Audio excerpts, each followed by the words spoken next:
you been at, man? Man, I've been around, man. Bro, I've been calling your ass for 22 years, bro. Man, ask your mama try to reach out to I don't need you. I'm a grown-ass man now. Man, it's been hard times. I don't want to hear that shit. You only called me one time out my whole 22 years. Now you want to come around? Ask your mama You got some money for me or something? I don't want to talk to your ass, boy. You was a goofy, boy. You was a goofy. I know you always been fucked up my whole life, boy. You ain't never gave me nothing. Nah, my mama always tell me you don't want to, and you said I want your son. That's the reason you want around? I'm in the shelter right now. I can't do nothing right now. Man, that's on you if you in the shelter. Man, you knew you had responsibilities, folks. That's on you as a man, folks. You was a goofy, folks. You ain't been, I don't want to talk, but you could be there for the other kids, though, my little brother and them. I don't want to talk. You coming up soon, son. I got you. You buying them bikes, shit ain't buying me nothing. I'm fucked up on Christmas and birthdays. You bogus as hell. I don't want to talk, man. I don't even know how you got my low, folks. Ask your mama, man. Every time I ask my mama, she said every time I ask my mama something, she say you don't want to talk, bro. Hey boo, hey, welcome back to your girl's channel. This one is for my gentlemen out there. But because I know that I have more women on my channel, I appreciate y'all. Okay, my pound it, girl. Pound it. Love you, boos. Y'all act so tough and so strong, which as a man, I understand that you have to, but y'all need your fathers. You need your male figures. Now let's get into it. For those who don't know, I got an interesting lifestyle that most people don't even know about. Grew up with no mother, no father. My mom was killed when I was 9 months old. Was stabbed. My dad was never there, so my grandmother raised me. My grandmother died when I was 12. I was pretty much on my own at that point. So my dad was never there, and I got through life and did all the things and made the accomplishments that I needed to make. I got to a point where he and I could talk. I was 17, and I was able to articulate how I felt and wanted to know. I needed some answers. I needed some answers from him as to why he's absent. His explanation was he was on drugs, he was wild and doing his thing. I get that, cool. But at some point, you have to mature and say, okay, let me be a father to this guy. Because I played sports all my life. I was an outstanding athlete. I played everything. When I was young, it was baseball and it was basketball. And everybody in the city know me. I'm doing my thing in there. So my question was, why is he never there? Why aren't you there? So I asked him when I was of age or able to articulate, hey man, why weren't you there? And he gave me the explanation, and I accepted it. He was on drugs. He was irresponsible. He should have been there after my mom was killed. He was sincere. So we're talking, and I'm like, okay, I get it. So let's try to find a way for us to have a relationship. So it was sketchy over the years. Throughout the years, I would see him. I wouldn't see him. We would talk via text, or maybe he'd call me. So after a while, I realized this isn't really real, I don't think. Then I came to the conclusion, I said, I don't think I have the type of relationship with him. If something happens to him, I would even show an emotion. I probably wouldn't even cry if my dad died. And this morning, my sister told me that, he was planning out his funeral. He was writing out his will and what he wanted to leave us and it hit me. It hit me in that moment. I said, I'm not healed. I'm not done with this. I thought I was in a position where I could move on. He leaves and he's passed on, and I can say, oh, well, I got my sons, and now I can teach them the things that my dad should have taught me. But I wasn't closed out yet.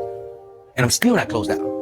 Through all this, I'm realizing, regardless of what you think, you feel, when it's parents involved, there's a connection that has to be there.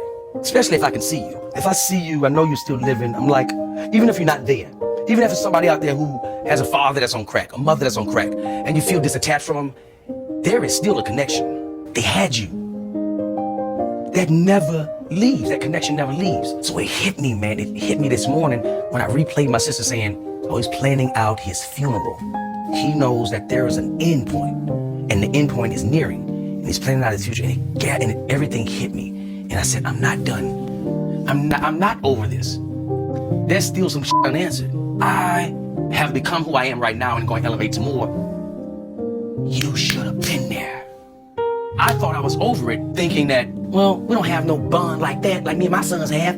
So whenever something happens, it's gonna be like he's a stranger. No, he's not a stranger. He's my dad. But I'm not at peace with where our relationship is, because I still feel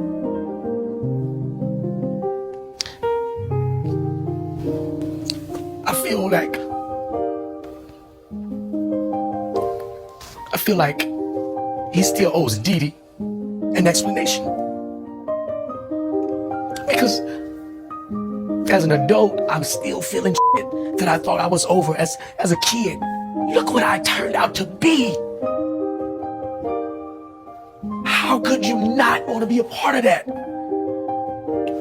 And the fact that I've become all of this without you.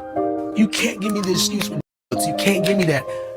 I need to know what would make you want to abandon me. And I realize I'm just not at a point where I'm able to release him and let him go without him clarifying for me. Bro, do you understand, bro? Listen to me. I joke about it now, but there's a moment that will never leave me. I remember waiting on my dad to come, and he never showed up, bro. He never showed up. And I waited on the steps for him to show up, and he never showed up. And I thought I had released that. But to this day, I still wonder. I remember he was supposed to take me to the Battle of the Bands. He was supposed to come and take me and my sister to the Battle of the Bands. It was a high school thing because the high school in the area I went to was a black high school, and they were renowned for their band. And all the different schools, St. Augustine, all the different schools in Louisiana were coming. And I remember, because I lived in the area that was close by the school. So I remember around 5 o'clock, the band is warming up, and here I'm warming up.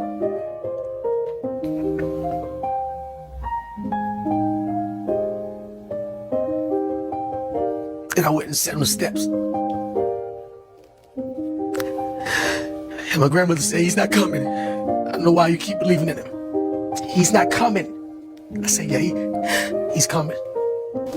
And he never came. And when I look at my sons, I try to be everything that I wanted him to.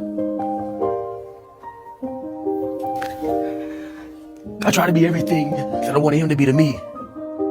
And that's why I'm so influential in my sons' lives. That's why we can have conversations about whatever and be open. Because I try to live that life that I wanted him to be to me through them.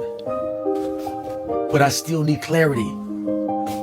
Because I gotta know. Here's the kicker. Let me just run down to you a few things that people don't even know. There were moments in my life that were big to me. Everybody could be there. I wanted to see his face. And even if he showed up, and like he showed up at my graduation and was proud and felt honored that I was walking across the stage, I wanted him to feel that. And I know he didn't even contribute to it. But then there was moments where he didn't show. I went to officer candidate school. I was in the military. I only did it as a challenge. I didn't want to do the military. But I said, I'm going to go ahead and do officers candidate school because they say it's the hardest in the country. Louisiana has the hardest candidates OCS school in the country. And I said, I'm going to do it and I'm going to excel at it. Went in, excelled at it. I graduated top of my class. And when you graduate, everybody's parents, mostly fathers, will pin you. They'll pin your rank, your second lieutenant brass, your rank on your collar. And I remember saying, he ain't coming. So I gotta back up. Well, you gotta get up.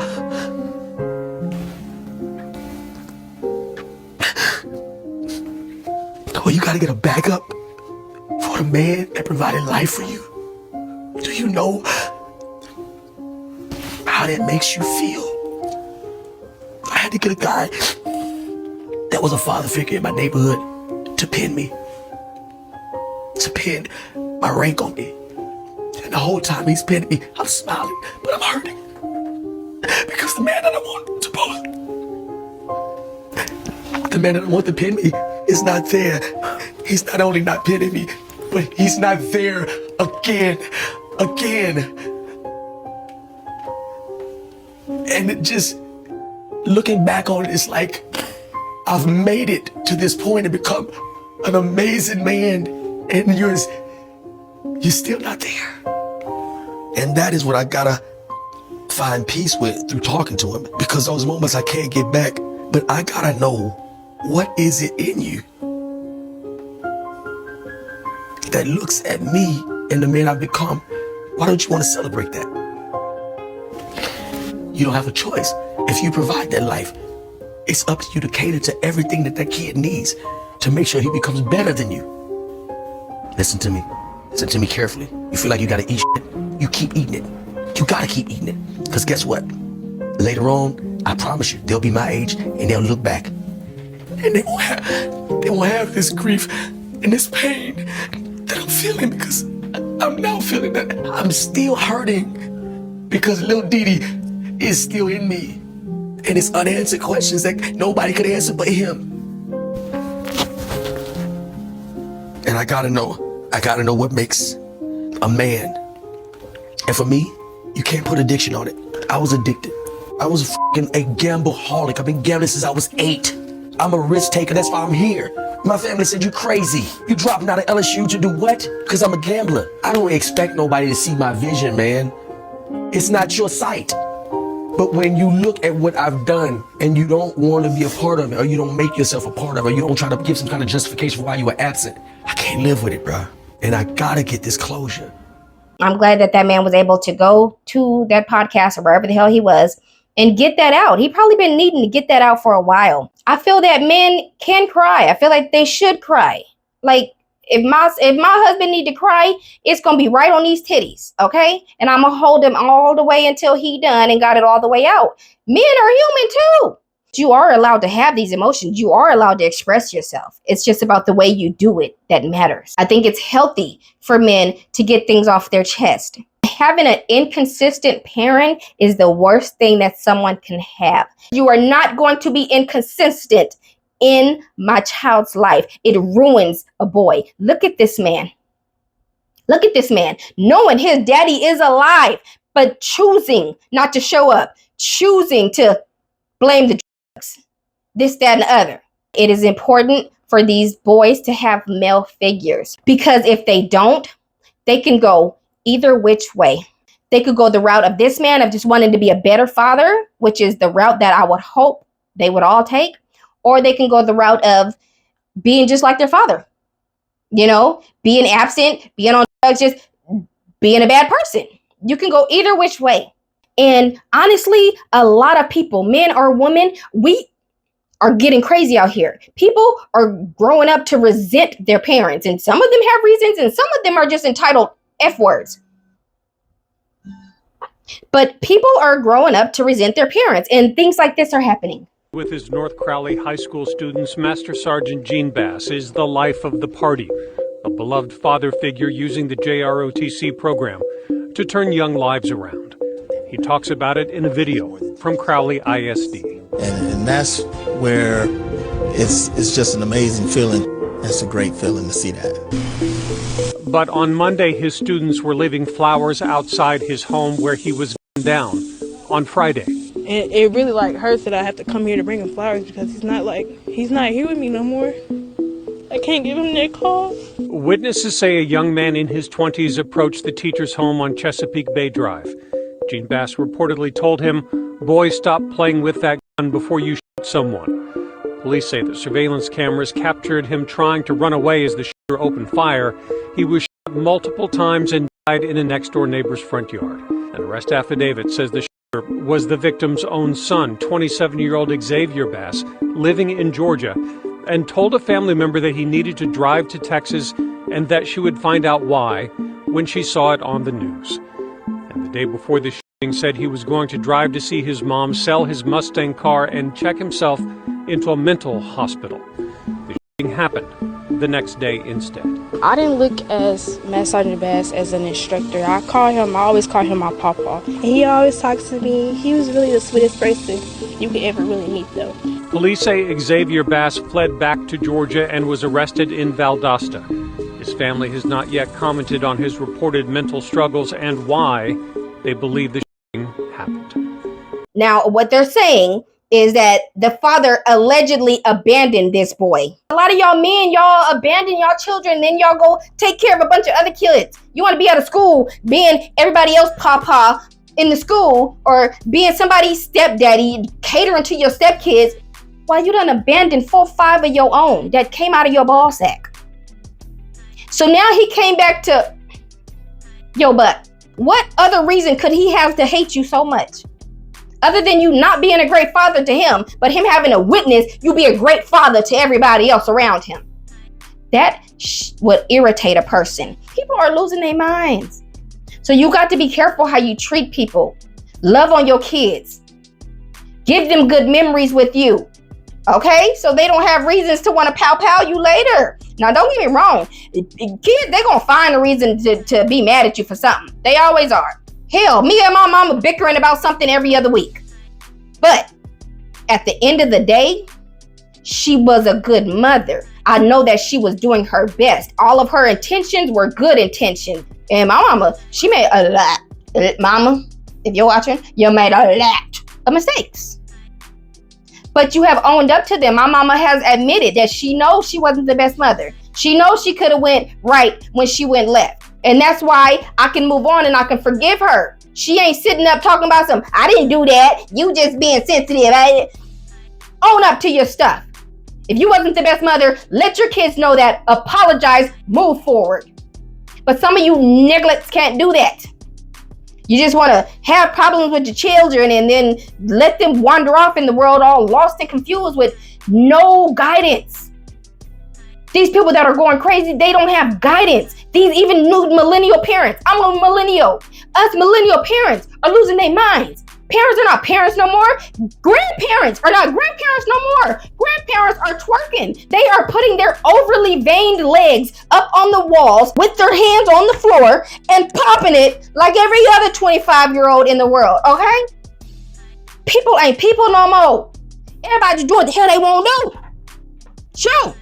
And it's scary. It's scary. And at this point, to the women that don't want to have kids, girl, I'm with you. Girl, I'm with you. Because I'm scared for my kids. I'm scared for what my daughter's going to be exposed to. I'm scared for what my son is going to get into. I'm just scared. I got my stepdaughter that I already had to, okay? And then my stepson, I'm ringing his ear every other week. It's always something, but I love them. I'm there for them. When my kids come and talk to me, no matter what it is, your phone ain't going there. Pause it. It ain't going nowhere. Give your children the time that they need. Or get pow. I don't know. Get pow. Okay? Be a good parent or be in a grave somewhere. Because these kids ain't playing. These people are crazy nowadays. Men, be there for your boys. Be there for your boys. They need you. There's a lot of things that we cannot teach men. That's what I wanted to tell you, women. When raising a young man on your own, now, I can't give advice. I'm just going to tell you what I would do, just a suggestion or whatever the heck. Because I don't like to say that I'm giving advice. Who the hell am I? You know what I'm saying? I'm still trying to get my life together. But I feel like when raising young men, you know what we do, women? We shield them. When there's something going on in their life, we shield them. We protect them from it. You cannot do that. We cannot do that. My husband taught me that. Y'all, every time something was happening to my son outside, he fighting with another boy, something going on. Here come mama running out there to find out what's going on. You know what my husband told me? My husband told me, you better not go outside and embarrass my son again. I said, what you mean? I'm helping him. I'm defending him. But he told me, no. My son has to fight his own battles. Mama cannot go out there and fight his battles. He has to learn what to do through these things. He has to learn how to maneuver and navigate himself through these situations. Mommy can't hide and handle these situations for him. That's what we like to do, women. We like to handle these situations for our kids. No. Step your ass back and tell your child in this situation what options they have and what you think they should do. It is for us to guide them. As a woman, you're raising a young boy. Don't you dare go out there. And my husband, me and my husband, we kind of had it out a little bit because I thought he was wrong until I really thought about it. And I felt embarrassed and I felt stupid. And I realized, like, no, I am shielding my son. I'm protecting him instead of making him get his ass out there, put them paws on them kids, and do what he got to do. You know what I'm saying? This is how he's going to grow and learn how to be a boy to a teenager to a man in this world.